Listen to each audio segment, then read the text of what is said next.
job? Yeah. Like say you're going through something not full coverage. Right. So all it does is just shut the ductors off for the last 20. So you know to take those. So say, for example, say we ran the 5,000 for our account, but say we needed somebody did a job wrong, cut it short. How would you go back? Reset the name for full coverage. So what you could do, like, because it sheeted it off, right? Yeah, because already done took your ink off. Right. So how would you go back to that? So that's hard. So what you would, how would you go back to that? Like something happened, like So what you would do is go back to your last scan, and you're gonna run off of your last scan. Oh, you run off your last scan then. Right. Okay. All right, that's all I need to know. Yeah. That's all I need to know. Run off your last scan. Like, sometimes that happens here. Yeah, man. yeah, You run definitely. to okay, we need more than that. So normally what I would do is, because it's only shutting off the ductors, the keys are still there. Only the to get the ink off. Right. So you could just turn the ductors back on for 20 sheets, 20 revolutions, and you're going to be close. But then what you could do is just do a scan and then hit feedback, and it would bring you back to where you were. So now up here, the register, all that is moving cylinders. Yeah. Press has got to be rotating to do it. Oh, you can see it's all grayed out. But we can go front to back, side to side, and skew. But only skews the operator's side. Only on the operator's side, mostly it's on here. Yep, only on the op side. So the little folded corner is where it's skewing, the side is skewing. So it will skew and make an automatic front to back adjustment when it skews. Won't be perfect, but you'll have to, adjust it. Yeah. So down here is your zero button if you want to zero them all out. I don't usually do that. Once you're punched and you're in register, all your other plates should fall right on. Maybe a line or two, within a register move. Yeah, I would have. If I hit this button here, it just gives me a false zero, so I can see how much I had to move. I deselect it, it goes right back to where it was. So each unit. Everything got to be ready here on the operator. Right. And this is just a graph. Why you would use it, I don't know. Another one of those fancy screens. So OK monitor shows you anytime this is lit LED or lit red, the press won't idle. Oh, you got the. It's showing us I got all those covers open. So anywhere you hit a stop button, it should show up on there. There you go. So always check your OK monitor if the press isn't running. So now reserve screen. This is where pre-press could set up jobs ahead of time for you. A whole row of them with a sheet count, batch count, size, thickness, everything. They could do that all in pre-press. And you just come over here and select the job. This job isn't actually there, so it wants us to go look for it. And I don't see it in there. But basically you could go in there and select that job and run it. So this is how you can move jobs around in the list. You could do that yourself here if you wanted. Let's say you just select your job here. Yeah. Let's say I wanted to put a job in there. Reset your keys too. Yeah. So then I want to say the sheet count, batch count, size, lateral. Let's say 660.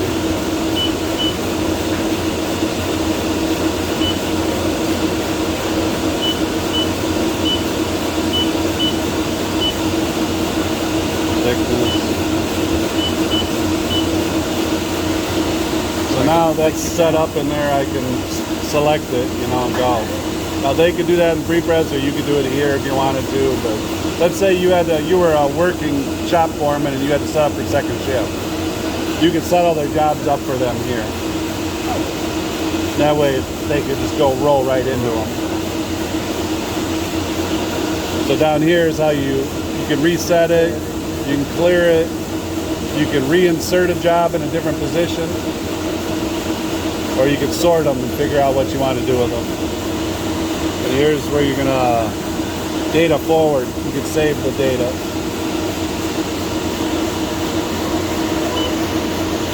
And this is actual run times on different jobs. So it actually stores all that? Stores it all, and you can see there's a lot in there.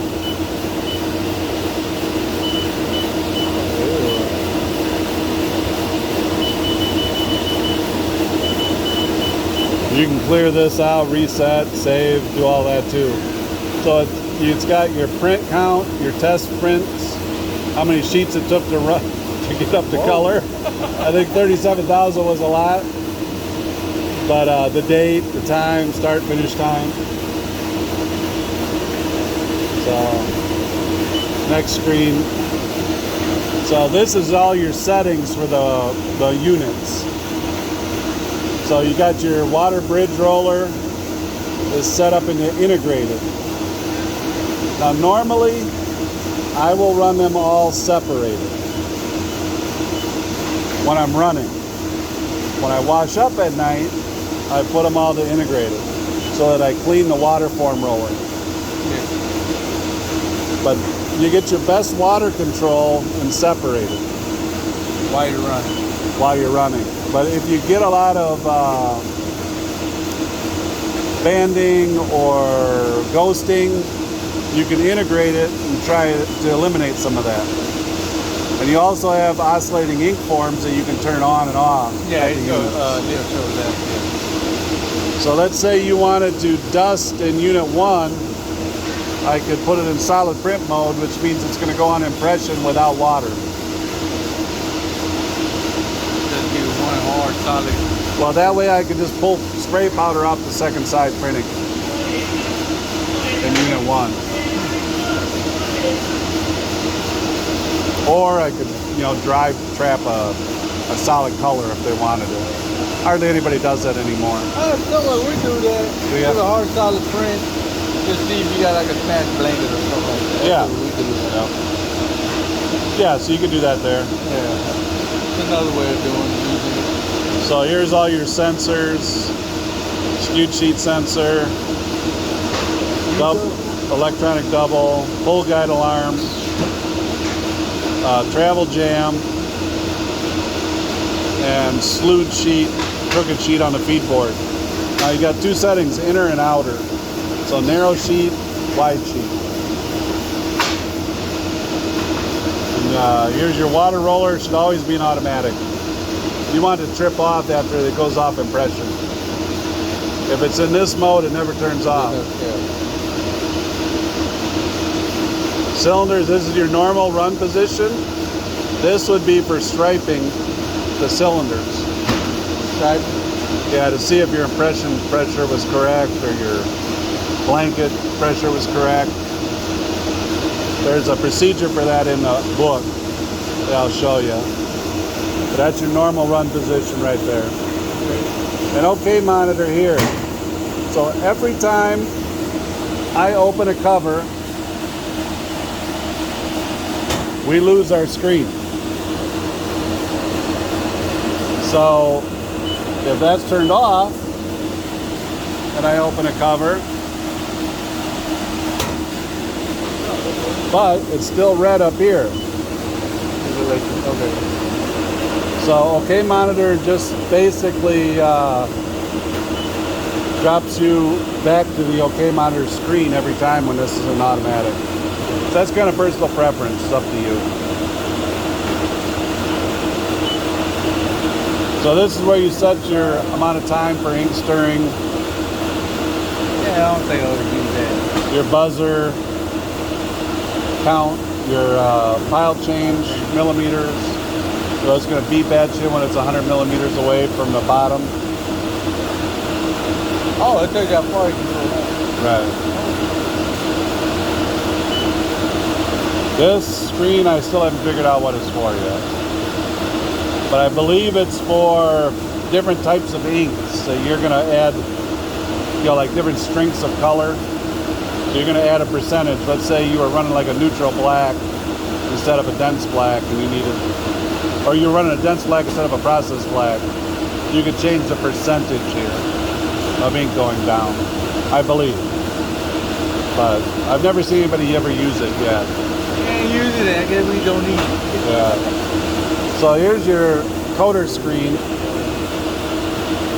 So with this button on, it's going to shut off the coder for the last 3 sheets, so that it pulls all the coating off of the blanket, so that you don't wrap a sheet on the blanket the very next time. This shows you that the analog roller is in the up position, so the coder isn't engaged. This is the auto speed and percentage. So right now it's a percentage of run speed. If I switch this, oops, somebody opened the cover on me.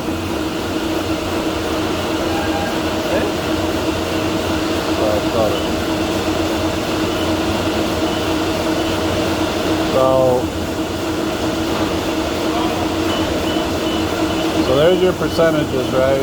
So that's percentage above or below auto speed. Now they used to add more coating. Right, to add more or less. So we're adding the maximum amount here. Here's the least amount here.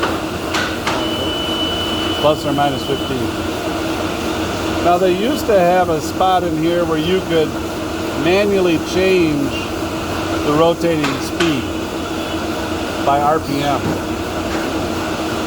But they must have taken it off because it's not here. It was nice for doing like soft touch, because you could slow down the press but keep the analogs really fast to put down more soft touch. So now I'm going to send you a YouTube video on this screen here, but this is the scanner. So it knows that we're running black, cyan, magenta, yellow, and it knows the order. So if I select this, it's going to show me, like if I had done a scan of that color, it would show me the colors per key, the difference key to key. If I select this, it's going to show me the actual density on those keys. So I could literally go over and make one key move if I wanted to. Something happened here. Oh wait, there we go. I must have touched that when you were leaving over here. A lot. So I could make an individual key move, you know, if I wanted to, or I could let the scanner do it. So if I reselect that color, go back into here. What's nice about this feature is it shows us our solid density average, but what's really cool is it shows us our dot gain at 50% and our wet trap number to tell us whether our fountain solution is dialed in correctly. That's what's really nice about it. So same with magenta, same with yellow. So magenta yellow, cyan yellow. You know, magenta is the opposite. You know, cyan magenta, magenta yellow. Cyan magenta, cyan yellow. So that's the nice feature about it. But let's say we did a scan here and we like the color. I could select it as an OK sheet even though it wasn't a good scan. You know what I mean? So I could select it as an OK. Now it's, I got to do a scan for it to do it, but then every time I scan it, it's going to match that OK sheet. So let's say I had a customer do a press check and the colors are off of, you know, your tolerances, but they like it, they sign it, they want that sheet. So you can save that sheet as an OK sheet, and it's going to match the whole job to that sheet. And I normally will use that feature for every job. After you scan it though, right? Yeah. So let's say I ran and I liked what I had, I would just select it as an OK sheet and make everything match it, no matter what. Instead of making it chase whatever tolerances are here. Because here's where we can customize our tolerances. And you can see they're way off. They got magenta at 180, black at 150. 135, right? Well, Yeah. ours at 135. Yeah, exactly. So you're going to want to put your ink densities in here that you're shooting for. For coated, matte coated, uncoated, and you can have other stocks. Now the tolerance that you're going to allow it to drift. This is commercially acceptable right here. So commercially acceptable is 0.10. 0.15 is commodity, like low end work. 0.08 would be like fine art. So normally I set the presses up to 0.10.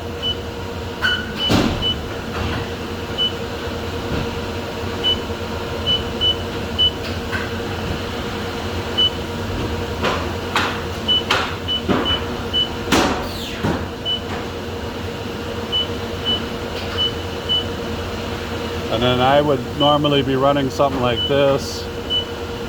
But you always got to change it to go like even different stocks or something? No, you just select the stock up here. Oh, okay. You know what I mean? You should have a pre-program. So I'd normally go like 135 for cyan. I'd normally go 145 for magenta. And I'd normally go, 90. yeah, maybe 90, 95 for yellow. You know, it just depends on your ink. So now, whenever you do a scan, it's gonna, and it's at coated stock, it's gonna chase those coated numbers. If I change the stock to matte coated, now it's gonna chase the matte coated numbers. Make sense? Yeah.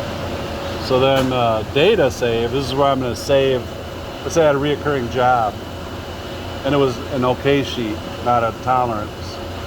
And I liked it, so I wanted to save it. So I save it, that way I could load it every time, right back to the console and start over again. How would you go back and reload it?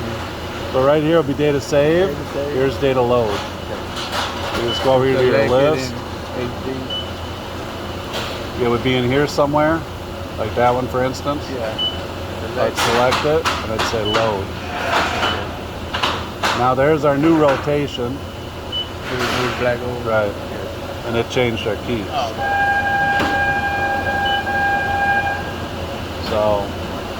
So now it even changed. Well, it didn't actually, because the rotation's wrong. That's why. All right, so it's telling us What are the units? 1, 2, 3, 4. So if we go to our settings, oh wait. There we go.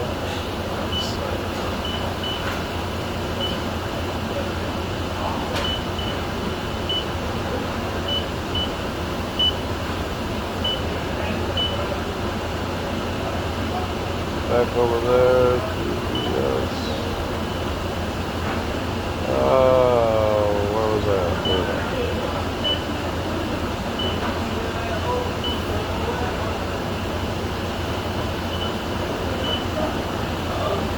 Okay. It should have went in, but why it didn't, I don't know. I know the number one ain't work. You think that's why? What's that? The number one unit not even working at all. He said you got to run it. Oh, it is? Yeah. So for some reason it's not loading it. I think it's because the job isn't really there anymore. If it was an actual job, I just got reran. yeah, it wouldn't have been all grayed out. You know, it should have switched it up here. But let's see if it put it over here in our data.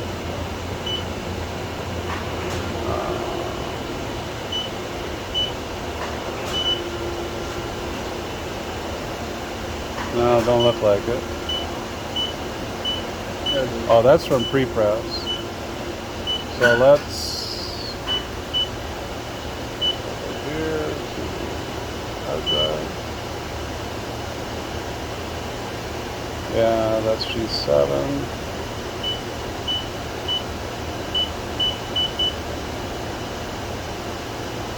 Yeah, there's all kinds of shit in here. Oh boy, they got a lot in here. They got 300 jobs in here. See that? I'm not gonna look through them all. So I'll have to look into that a little more, why it's not transferring. But it's probably something fairly simple that I'm doing wrong. So data load list. That's if you want to delete data. Oh, so there's the job again in here. So let's get out of there. Back. Data save. Data load. Hard drive. Let's drive. Wrong rotation. I didn't load it. So I'll need to look into why that's not working. Oh, here it is. They're loading them here. So they're loading the scans. So now you got scans here that are loaded. That's all it's loading is the scans. So let's go back to that first I would job. assume there was more on top. Say that again. What's that? When you were switching it around. Too low. Okay, that's a good question. So right here, this one with the green, for instance. Okay, the green is within tolerance. The black, these are below tolerance because they're below the center line. Okay. So if I look at the density, it's showing me that the density is 169 to 177. And these are saying 0, so they're not within tolerance. So that's what it's showing me there. And then it's showing me my solid density average is only a 0.15, and I got no dot gain. So it's obviously a bad scan. So somebody didn't know what they were doing when they did the scan, and it's nowhere near correct. So like for instance here, still they didn't have the scanner set up correctly, and they're just doing bad scans. So let's look for a different job. Let's try that one again. Alright, let's go back up here. That one doesn't look too good either.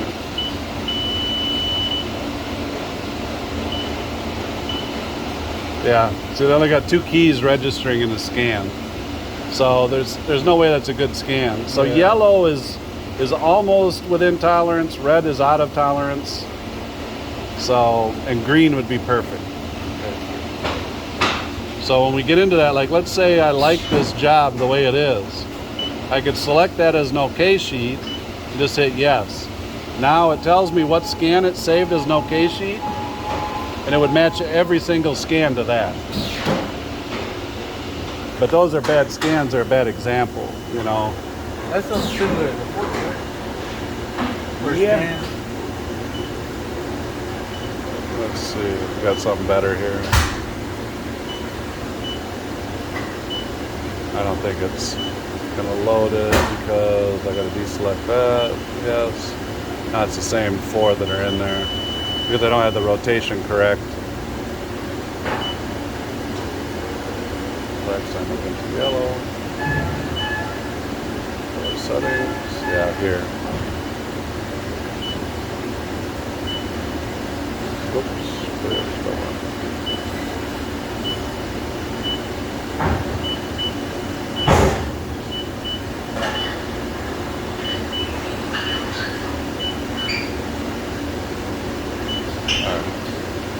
So the scanner, we need to get a good scan going, you know, with our color bar from your pre-press, and then I'll show you how it works. And I've got a YouTube video on how this actually works that I'll forward to you guys. Yeah. And it'll make a lot more sense when you watch the video. Right. So like here, it's showing us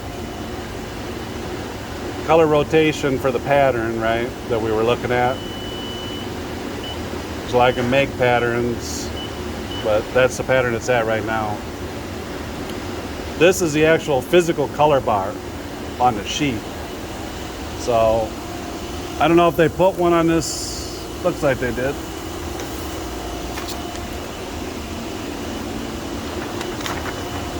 Yeah, they did a bad job at it though. Put on a gripper too. Yeah, neither one of those are PDS bars, so that's a GATF bar. This is a PDS bar here, but it's been reduced, so it won't scan. The color bar has to be the exact size that it's in the file. You can't reduce it. It has to be cropped exactly. And I'll show you in the book when we get into it. There is a page in there that shows you how to set up the color bar and pre-press. Because we have to know what the starting patch is and what the ending patch is. So like this job here is coverage all the way to the end. So you would probably look at your keys and say that that's, you know, key 1 to 26. Maybe key 2 to 25, you know. So you'd physically go in here, you would look at what key you wanted to start scanning on, and you'd have to scan on that key every time. You can't just decide you're going to put it somewhere else and scan. It has to always start wherever you told it you were going to start at. So if it was key 1, let's say it was key 1 black, we'll set it like that, then it knows that it should be key 26 magenta at the end. If it's not, we could change it and say yellow.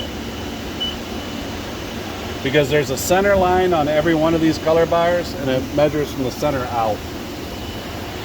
So the scanner's got a little track wheel in it. As you scan, it measures. So it knows how big the bar is according to what you told it is here. So it's only going to start at that point, and it's only going to end at that point, however many color patches were in there. And then your tolerances, of course, like I said, you want to set these up a little better than what they had. So they got 185 black, 175 magenta, 130 yellow. So like I said, you could change those, like what I put in your matte coated was normally what I would run. No, that ain't what I put in there. I don't know what happened once I put it in. It changed. 1.7.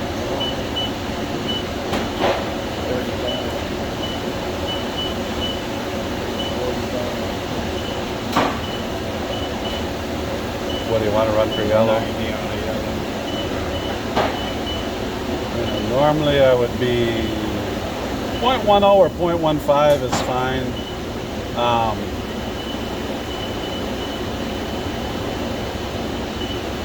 0.10 is what they'd say is commercially acceptable. 0.15 would be like just okay. That's setting the tolerance of it? Yeah, exactly. So it kind of depends to you. Like I was telling Chris, 0.08 is considered fine art printing. 0.10 is considered like high-end commercial. 0.15 is like considered commodity. And the only thing that's going to do is just tighten up your scans. You know, when you scan, you're going to see. Kind of like on my pressure, got a wide or a narrow, I think. So it allows. Okay, yeah. It allows you to look. Right. Look within tolerance, even though you're 5 or 6 numbers off. It's right. Closer in the gap. Yeah, that's pretty much it. It's just customizable, you know, per stock, and 3 custom spots there if you want.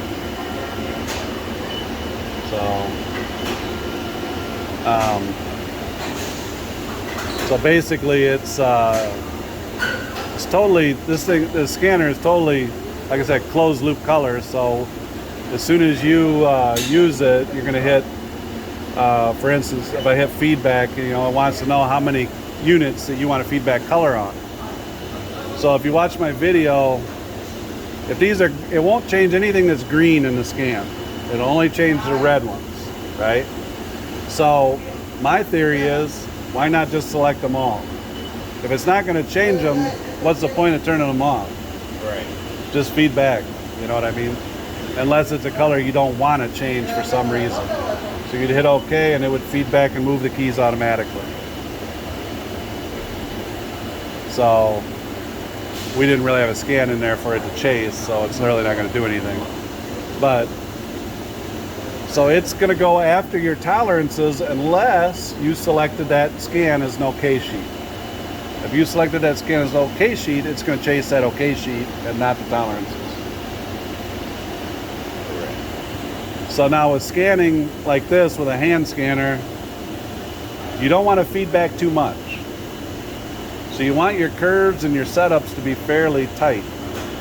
Because if you're making the scanner do the chasing, if you feed back more than every 100 to 200 sheets, it's going to start this roller coaster where it's chasing color. It shoots the color up too high and then too low. Too high and too low.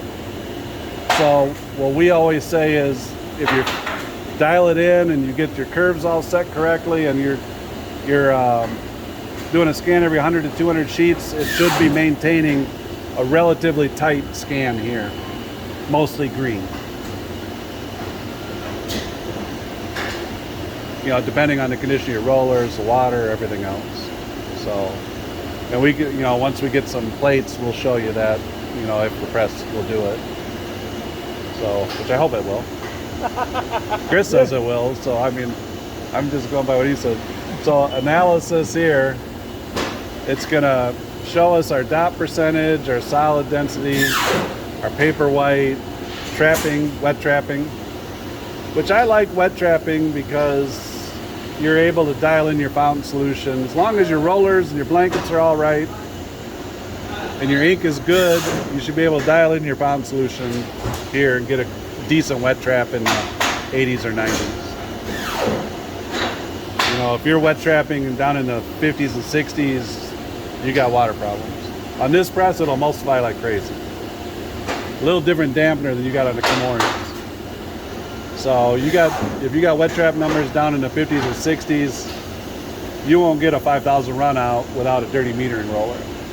You know, it's going to feed back to the meters every time because it's emulsifying the ink. That means it'll attack the chrome roller first, then pass it on. Right.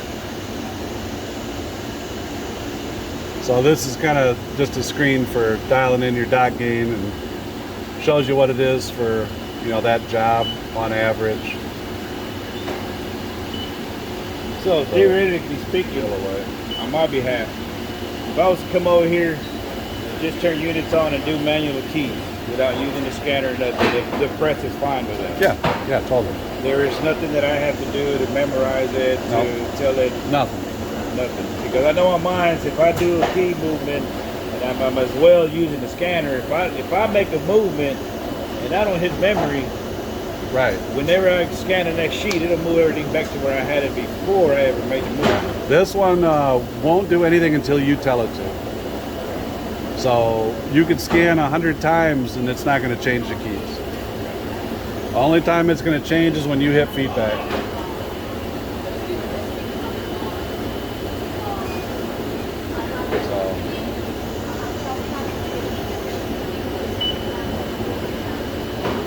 So, you know, the nice thing about it is that, you know, you can decide when to use it, you know, if you're going to use it. So that's what I like about it. So there's going to give you actual density key to key. So we got a lot of guys that'll just scan, look at the actual density on the cyan and go make an individual key move. You go to key 17 and make a move. You drop back down, go to his black, go to actual, do the same thing. That way he's not sitting there doing spot reading on every color. He can go right here and do it. Right. That's why he's going to scan it, but he can still manually move the keys.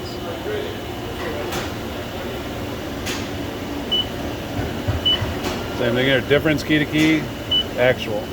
You know, if we had a scan in there, there would be actual numbers there. Key would be showing up or down or wherever. And it would give you the actual density number on the key. So it'd either be below or above the line and it would have a number on it. You know, 0.70 or, you know, 0.13, whatever. 1.3. But it would actually give you that. And then final result is basically from whatever scans you have in there, it's going to load those back to your curves. to dial in your ink curves better for the press, so automatically dial them in.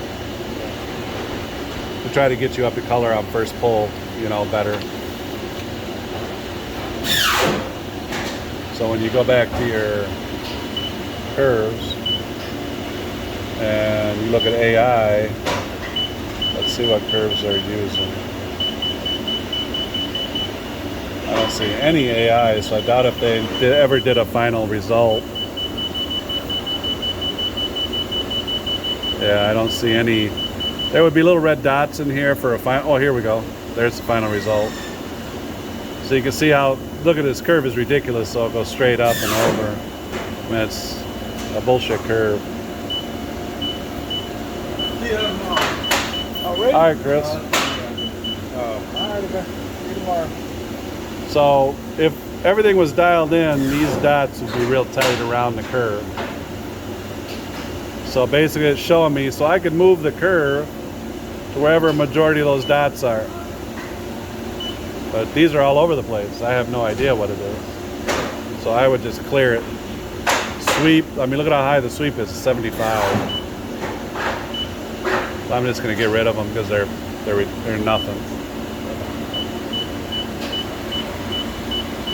But for you guys, you know, I would delete all this stuff, start fresh so you could have something to really look at. So normally if you did it and you did a final result, it would feed that dot back to that curve, whatever curve you were using. And then you could literally move your point, you know, wherever you wanted to match wherever the dots were. Because you liked your final result, you know what I mean? So then the next time you go to start up the press and feed that, you know, pre-press data in from pre-press, it's going to be closer to where you ended up. So the press is just helping you get there is all. It's nice for that. Yeah. But it takes a little bit. You gotta know how to use it. Yeah. And we'll get into that, you know, this week quite a bit. So I got all the way to here with him. I don't know where you jumped in at. But I got to return a couple phone calls, and then I can start back in these other screens if you All want. right, I'll go get some lunch and then. All right, maybe I'll grab some lunch too, and then we can come back. Are you here for a while, or? Oh yeah, I'm here till 4.